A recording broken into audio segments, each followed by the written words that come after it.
หลังจากเลิกเรียนมื้อนี้เฮาก็สิมาเฮ็ดงานรัฐงานหลวงเด้อทุกคน อันดับแรกก็แม่นสิซักผ้าแล้วหลังจากนั้นก็สิมากวาดหน้าบ้าน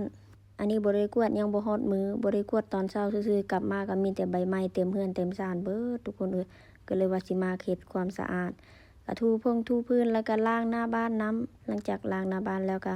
สิมาซักเกิบเฮาก็มักใส่เกิบสีขาวมันก็เปื้อนง่ายเนาะก็เลยว่าสิมาซักแล้วก็เก็บให้มันเป็นระเบียบเรียบร้อยและหลังจากซักเกิบแล้วเฮาก็สิมานึ่งกับข้าวกับน้ำแล้วได้บัดนี้สินึ่งข้าวเหนียวเนาะเฮามาไว้ตั้งแต่ก่อนสิไปโรงเรียนพุ่นแหละ